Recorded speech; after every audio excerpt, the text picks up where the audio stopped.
네, 해보겠습니다. 얘들아, 개념원리고요. 교재 141페이지 보도록 하겠습니다. 얘들아, 오늘 진짜 너무 중요하거든요. 내가 지금 매번 이 소리를 하는 것 같은데 제일 중요해요. 제발 오늘 같이 집중해보도록 할게요. 얘들아, 기억나니? 우리 복습 한 번만 할까? 지난 시간에 얘기했었죠. 함수는 더 이상 함수다 아니다? 아니다. 함수는 이제 무조건 뭐로 해석이다? 방정식으로 해석이다. 이거 솔직해지자. 개념 공부했다서. 나 지난 시간에 그렇게 잔소리를 했는데 그래도 안 해요? 알겠어요. 그럼 계속 잔소리 나도 해볼게요. 야, 개념 공부해야 돼. 이차함수가 있어. 더 이상 얘는 함수가 아니다. 아닌 걸로 이제 보자는 거야. 너네 대답 못하기만 해봐. 그래서 x축이 이렇게 있다라고 한번 가정해보죠. 일단 우리 이걸 구했던 원리가 뭐였어? 얘를 방정식으로 바꿔서 문제를 접근했었죠. 어떤 방정식을 세울 수가 있었어? ax제곱 bx 더하기 c는 0으로 세울 수 있었던 거 이해가 돼, 안 돼? 그래서 선생님이 여기를 이제 x1이다, x2다라고 잡는다면 얘의 근의 역할을 하는 게 x1과 x2였습니다라고 잡았던 거 맞죠? 여기까지 이해돼? 그럼 이제 함수 문제가 방정식으로 바뀌었기 때문에 사용할 수 있는 여러 가지 원리가 있어서 첫 번째, 직접적인 근을 구할 수가 있겠다, 없겠다? 있겠다라는 거야. 여기까지 이해돼? 봐봐, 선생님 하나만 조금 더 들어가 볼게. 얘들아, 얘의 근으로 보자. 이 방정식의 근이라는 게 교점이라면 이 근은 때에 따라서 서로 다른 두 개의 근이 나올 수도 있었죠. 그 다음 또 뭐가 있을 수 있어요? 중근이 나올 수도 있었죠. 그 다음에 뭐가 있어요? 근이 없을 수도 있어요. 그거를 그냥 우리가 허근이라고 표현을 한번 해볼게. 여기까지 얘들아, 그러면 이 형태들을 바탕으로 이 식도 예측이 되지 않을까? 봐봐, 다른 거는 다 무시해도 되는데 딱 하나 알려주고 싶은 게 있어서 그런 거거든요. 예를 들면 서로 다른 두 개의 근이야. 그럼 얘는 분명히 x-x1이라는 것과 x-x2라는 걸로 인수분해가 분명 될 애지. 여기가 뭐 루트가 있건 없건 간에. 세 마디 얘기 안 돼. 또 중근을 갖는다는 것은 얘는 제곱식으로 생길 수밖에 없다라는 거 이해가 되지. 그 다음에 얘가 허근이면요, 얘를 굳이 예측할 필요는 없는 상태인 거예요. 여기까지 맞아? 근데 내가 너네한테 얘기해주고 싶은 건 이거야. 얘들아, 어떤 근이 중근을 가져요? 그러면 이 식은 완전 제곱식으로 생겨야 되는 거 맞죠? 어떤 식이 중근을 가져요? 또 다른 표현으로는 x축과 뭐한다? 접한다라고도 이해할 수 있지 않을까? 이해돼? x축과 접하는 그래프야. 예를 들어서 어떻게 생긴 그래프? 이런 식으로 생긴 그래프.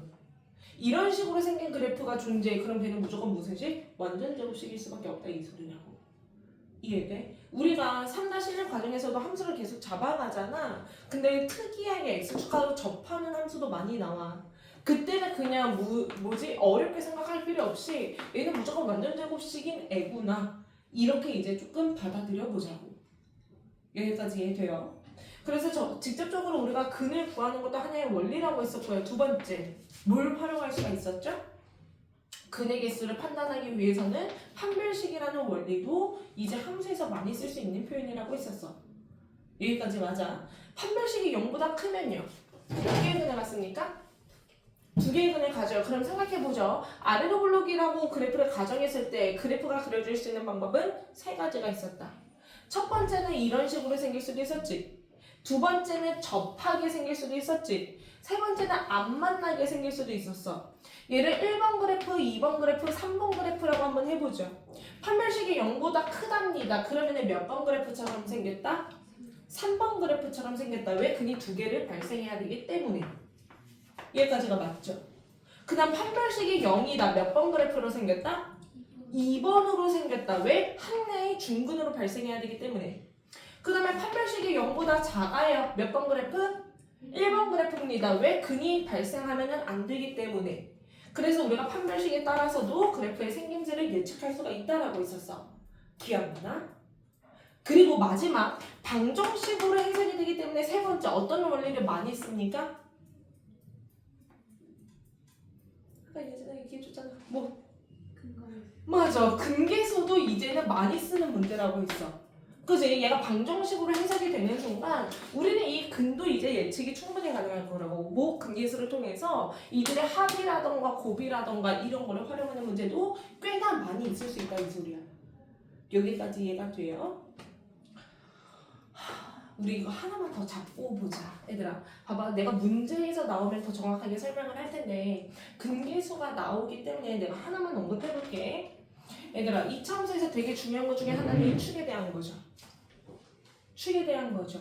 근이 x1과 x2로 이렇게 생겼어. 두 근을 할 때 이 축을 예측을 할 수가 있을까 없을까? 있을 거야. 얘들아 너의 느낌을 생각해봐요. 1, 5라는 근이었어요. 축은 누구겠어요? 3이겠어요. 2랑 8이었겠어요. 축은 뭐일까요? 5겠어요. 다시 혹시 이것도 그럼 될까? 마이너스 1과 2야. 축은 뭘까? 이제부터 조금 막히지? 뭔가 조금 생각이 안 나지? 그래서 우리가 두 근을 할 때 축을 구하는 원리를 한번 정리는 해볼 거야. 얘들아 딴 거 없어. 이 둘의 가운데 값이 축이잖아. 이 둘의 가운데 값이잖아. 가운데 값은 마치 뭐와 같아요? 중점과도 같아요. 또는 평균값과도 같아요. 가운데 값은 두 수의 평균값과도 같다고. 우리 평균 어떻게 구합니까? 더한 거를 얼마로 나누자? 2로 나누자. 그래서 얘의 축은 1 더하기 5 나누기 2, 즉 3이었던 거다. 얘의 축도 마찬가지. 가운데 값이니까 둘의 평균값으로 이해해도 된다고. 그럼 더한 다음에 나누기 2 하니까 5가 됐던 게 맞는 거죠. 여기까지 이해돼요? 또 여기도 마찬가지. 더한 다음에 나누기 2 하면 얼마? 2분의 1이었던 거다. 그래서 x축하고의 교점을 할 때 우리는 축을 예측할 수가 있다 없다? 충분히 있다고. 어떻게? 둘의 가운데 값으로서. 여기까지 이해가 되죠? 이거는 굳이 내가 공식화하지 않는 이유는 평균값 그냥 가운데값 어려운 내용이 아니잖아. 그지? 굳이 공식화하지 않을게요. 여기까지 이해가 됩니까? 봐봐. 우리는 이제 이차함수에서 가장 기본적인 것만 했던 거거든요. 지난 시간이. 가장 기본적인 거였거든요. 얘들아 우리가 여기 내용을 배우는 이유는 뭐라고 했어? 우리가 앞으로 배울 함수는요. 최대 4차 함수까지 아마 배울 거예요. 5차는 안 나오거든. 4차 함수에 생긴 것까지는 우리가 다 배울 거야. 그래서 지난 시간에 얘기했었죠. 3차 함수는 보통 이렇게 생겼어. 4차 함수는 보통 이렇게 생겼거든. 근데 우리가 어디까지 간다고? 이거의 교점을 구하는 원리까지도 이제 앞으로 갈 거라고. 근데 요거를 가기 전에 우리는 뭐 2차 함수를 뼈대로 먼저 원리를 살펴보는 것이고, 왜 원리는 다 똑같거든. 그러니까 초장에 이 원리를 다 이해해 주는 게 필요해. 공수원에서 이 원리가 무너지잖아요. 나중에 고등학교 2학년 수학을 따라갈 수가 없어요. 그래서 우리는 얘와 얘를 원래 궁극적으로 봐야 되는 게 우리의 목표인데 당장 함수를 보는 게 힘들다 보니 기억에 뭘 본 거야? X축만 기준으로 기억에 먼저 살펴본 거야. 여기까지 이해돼요? 그 X축에 대해서 우리가 이해를 해봤고 함수가 방정식으로 해석이 된다는 것까지 이해가 됐다면 오늘 뭐 볼 거야? 드디어 얘를 볼 거야. 괜찮죠? 2차 함수와 1차 함수와의 관계를 오늘 좀 살펴봅니다. 원리는 뭐겠어요? 다 똑같아요. 그 원리는 우리가 방금 정리한 모든 원리랑 동일할 거거든? 한번 보겠습니다. 얘들아 4번 문제 볼 거고요. 아래로 볼록입니까? 위로 볼록입니까? 아래로 볼록이죠. 얘들아 함수 문제를 풀 때 제일 중요한 거는 그래프를 그리는 거야. 근데 너희한테 정확도 있는 그림을 요구하진 않아. 그냥 어느 정도의 그림만? 요 정도의 그림만. 이거는 나쁘지 않죠. 그지? 이 정도는 그려줘야 되고 얘가 두 점에서 만난다고 했어. 근데 기울기가 양수이기 때문에 그냥 이 정도의 그림만 우리는 그리자고. 어려운 거 요청한 거 아니죠? 그럼 한번 써볼게요. 이 함수는 y는 x제곱 2x 더하기 3이라는 함수였고 y는 x 더하기 k라는 1차 함수에 교점이 두 개 발생하나 봐. 이때의 점을 우리는 a라고 삼을 거고 이때의 점을 우리는 b라고 삼을 겁니다. 근데 모르겠어요. A의 좌표에 X 좌표만 주어졌거든. Y 좌표도 몰라. 그리고 B에 대한 좌표도 모르는 이런 상황이야. 여기까지 이해가 돼? 그랬을 때 B의 좌표를 구하는 게 우리의 미션이다. B의 좌표를 구하는 게 우리의 미션이다.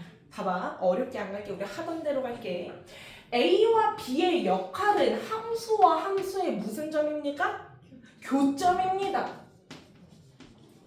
우리 함수 수와 함수의 교점을 동시에 만족하는 x, y 값과 같다라고 했어. 그럼 어떤 원리로 풀어갔었지?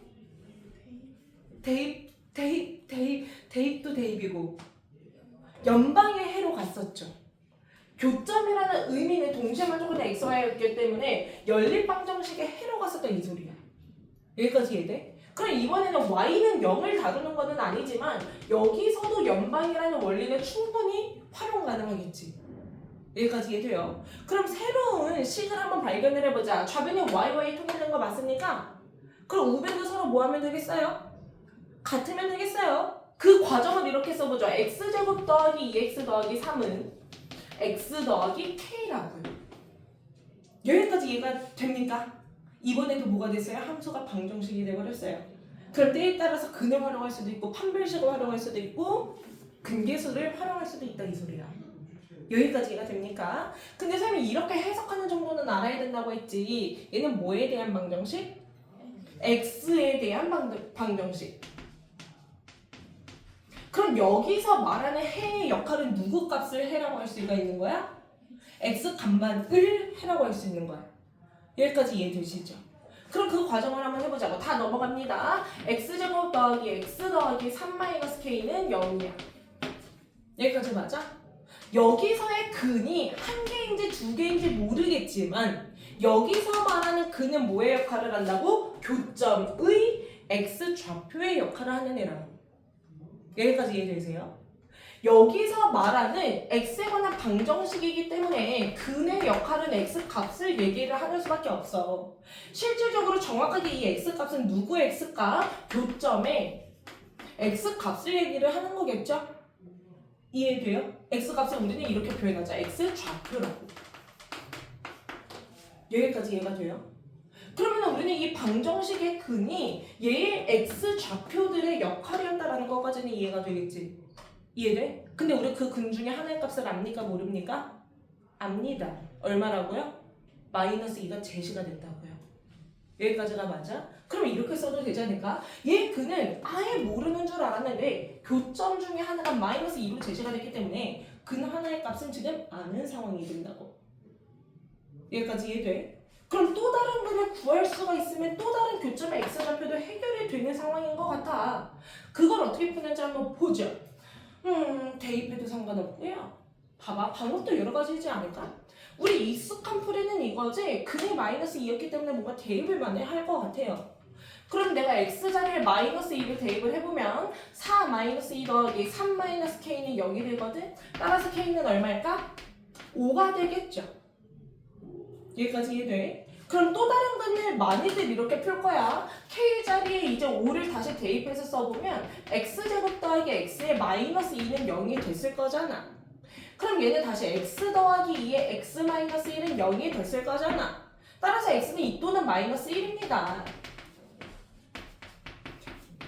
그렇다는 것은 근 중에 하나가 마이너스 2로 하나 나왔다면 또 다른 근의 1이랐던 것을 해결할 수가 있는 거라고. 여기까지가 맞아 틀려. 근데 풀이가 길죠? 길죠? 봐봐. 이 긴 풀이를 대체할 수 있는 방법이 뭘까? 우리가 2차 방정식으로 바뀌었으니까 근계수 충분히 쓸 수 있다고 했는데 우리 지금 계수에 집중해보세요. 상수는 모르지만 1차의 계수는 명확하게 알죠? 그럼 곱을 하는 거예요? 합을 하는 거예요? 합에 대해서는 명확하게 안다 이 소리예요. 합이 얼마라는 거? 마이너스 1이라는 거. 마이너스 2랑 누구를 더했으니까 마이너스 1이 됩니까? 1을 더해야 되잖아요. 이렇게 근계수로 접근하면 굳이 이거 좀 다 필요해 안 필요해? 안 필요하다. 여기까지 이해가 잘 안 돼. 그래서 얘들아 이 좌표가 이제 1이라는 게 해결이 된 거야. 그리고 K값도 구했었죠. 얘들아 만약에 선생님 근계수로 갔다 보니까 이걸 잠시 지워볼게. 두 근의 합이 얘라는 거를 알기 때문에 또 다른 근은 1이었구나 라는 건 근계수 쪽에서 이제 나왔어. 근데 문제는 K까지도 가야 되잖아요. K는 두 근의 합과 관련되어 있는 자리, 곱과 관련되어 있는 자리, 곱과 관련되어 있는 자리. 그래서 모두 써볼 거야. 곱에 대해서도 한번 써보려고 해. A분의 C가 뭡니까? 3-K였고요. 얘네 두 개의 곱으로서 마이너스 2 되는 거 맞겠죠? 이때도 K는 뭐가 됩니까? 5가 되겠다고. 그래서 여기 부분이 얼마나 들어가는 거예요? 5가 이렇게 들어갔던 거예요. 여기까지 이해가 되니? 근데 내가 이제 너희한테 한번 질문을 할게. 함수 문제가 방정식으로 바뀌었지만 x의 방정식이야. 그러니까 나왔던 그는 x 좌표밖에 못 나왔어. 근데 문제는 좌표는 절대 x로만 구성되어 있는 게 좌표가 아니거든요. y 값도 같이 구해줘야 그게 명확한 좌표라고 할 수가 있는 거잖아. 여기까지 그래 안 그래? 그럼 나의 질문, y 좌표는 어떻게 구합니까? y 좌표는 어떻게 구합니까?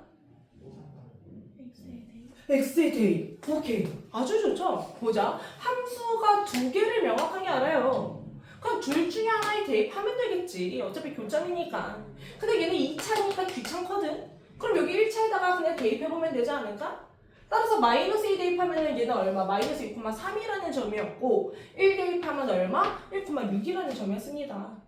그럼 이 문제는 명확하게 교점이 나오다 보니 문제에서 원하는 거 끝까지 구할 수가 있겠죠. B좌표 구하랍니다. 따라서 답은 1,6이 되겠지.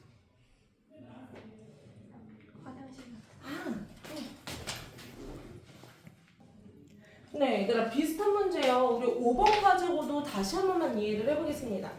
이번에도 뭐예요? 2차 함수랑 1차 함수가 주어졌는데 두 점에서 만나나 봐. 그 중에서 x좌표 중에 하나의 값이 주어졌다. 여기까지 맞죠? 2차 함수 풀 때 제일 중요한 거는 뭐라고? 뭐 그리라고? 그럼 그래프로 얘들아 뼈대를 잡아줘야 돼요. 무조건. 얘 아래로 굴러기니까 그냥 이 정도의 그림 실력만. 또 오른쪽 위를 향하는 증가 그래프니까 이 정도의 그림 실력만. 요것만 좀 정확하게 잡더라고. 그때 교점에 얘는 누군지 모르겠고 얘도 누군지는 모르겠지만 교점 중에 하나에 해당하던 x좌표가 1-루트2라고 주어진 것 뿐이에요. y좌표는 모르겠지만. 근데 우리는 뭘 얘를 구하는 게 문제겠지, 지금 상황이. 여기까지 이해돼? 그럼 이번에도 교점에 대한 해석을 좀 가보자, 이 소리야. 그러니까 동시에 만족했던 이 교점은 결국 옆방에 헤어났던 거 맞아요? 그럼 이제 좌변이 통일되어 있으니까 우변이 같다라는 거 좀 바로 잡아도 될까요? 그럼 그 식을 한번 써볼게. x제곱 더하기 ax 더하기 b가 3x-1에 해당한다고요. x에 관한 방정식이기 때문에 얘기하는 그는요, x 값을 얘기하는데 이 그는요 뭐겠어요? 교점에 x 좌표와도 같다라는 것만 이해를 잘 해보자고. 여기까지 이해돼? 그럼 봐봐. 다 좌변으로 넘어갑니다. x제곱 더하기 a-3x 더하기 b 더하기 1은 0인데 얘의 근이 x좌표의 교점의 x좌표와도 같다고 했죠? 그 중에 하나의 값 우리 압니까? 모릅니까? 알아요. 1-루트2라고 문제에서 주어졌잖아요. 그럼 여기부터 나의 질문. 이제부터 문제 어떻게 풀어야 될까? 이제부터는 모든 게 다 방정식 문제거든? 그럼 앞에서 다 했던 내용이라는 거거든? 얘의 한 근이 이렇게 나오는 것까지는 일단 알겠어. 근데 이제부터 어떻게 풀까? 근계수 좋아요. 근데 근계수 사용하려면 또 다른 근이 뭔가 나오기는 해야 되겠죠? 또 다른 근에 뭐라고 잡고 싶어? 느낌적으로는 이렇게 잡으면 안 되나 싶지? 근데 이렇게 잡기 위한 전제 조건이 뭐였지? 유리수여야 되지, 계수가. 무리수의 반대니까 유리수여야 되지. 문제 읽어봐. AB가 유리수라는 말이 문제 속에 있니? 네. 있죠. 유리수 AB라는 말이 있죠. 봐봐. AB가 유리수였으면 유리수끼리의 연산이니까 계수가 다 유리수인 조건이 성립되는 게 맞아. 그럼 이 문제는 명확하게 또 다른 근의 얘라고 볼 수 있는 게 맞아. 이해돼? 그럼 규빈이가 얘기한 대로 얘는요 계수의 역할을 하는 자리였기 때문에 이제부터는 근계수로 문제를 풀어가도 괜찮을 것 같다 이 소리야. 여기까지 이해됩니까? 그럼 두 분의 합은 마이너스 a분의 a이기 때문에 마이너스 a 더하기 3이 되는 게 맞겠죠? 이때 그럼 두 분의 합은 얼마입니까? 입니다. 따라서 a는요 1이었던 거겠죠. 맞아? 그 다음에 두 번째 곱에 대해서도 한번 살펴볼게. 곱은 a분의 c니까 b 더하기 1이야. 두 개 곱하면 뭐야? 1 빼기 2니까 마이너스 1이야. 따라서 b는 얼마? 마이너스 2라는 거겠죠. 여기까지가 맞아요. 그럼 문제에서는 뭘 구하랍니까? A, B를 구하는 게 문제네. 얘들아 그럼 끝났네. 지난 시간에 했던 내용이 어느 정도 이해가 됐으면 이 내용은 받아들이기가 괜찮을 것이고 그게 조금 불안한 친구들은요 좀 어려울 수는 있어요. 괜찮죠? 여기까지만 잡고 일단 아래 거 문제 좀 풀어볼게요. 네, 유제 286번 문제, 286번 문제 빠르게 할 테니까요. 본인이 틀린 것만 잡아주세요. 틀리면 사람들은. 네. 이것까지는 했겠지? 같다라고 적어서 2x제곱 마이너스 3x 더하기 1은 ax 더하기 b까지는 나왔었던 것 같아. 넘어가자. 2x제곱 마이너스를 묶으면 3 더하기 ax로 넘어가고 1 마이너스 b는 0이었을 것 같아. 교점에 x좌표들이 주어졌기 때문에 근이 마이너스 2였다, 5였다 이렇게는 잡았을 거거든. 봐봐. 많은 아이들이요. 이거 대입하고 있거든요. 그러면 연방으로 가니까 애들아 학교 시험에서 그렇게 풀면 세 문제 못 풀어요. 시간이 없어서. 그렇기 때문에 우리는 빠른 풀이로 웬만하면 바꿔줘야 되거든. 그래서 어떻게 가는 거야? 개수의 역할을 하는 자리였기 때문에 근계수로 가는 게 조금은 더 빨라. 합은 마이너스 a분의 b이기 때문에 뭡니까? 2분의 3 더하기 a가 둘의 합이었던 3이었던 거죠. 따라서 a는 뭡니까? 3 나오죠? 600이 3이니까. 그 다음에 곱에 대해서도 가볼게요. a분의 c니까 2분의 1 마이너스 b가 마이너스 10이라는 겁니다. 따라서 b는요. 마이너스 20에다가 넘어가요. 그러면 얼마야? 21이 맞지 않겠어? 여기서 연산실수가 있었던 것 같은데? 그지? 따라서 a 더하기 b는 얼마입니까? 24가 맞습니다. 연산실수가 많이 있었던 것 같아요. 여기까지 하고 우리 쉬었다 시작하겠습니다.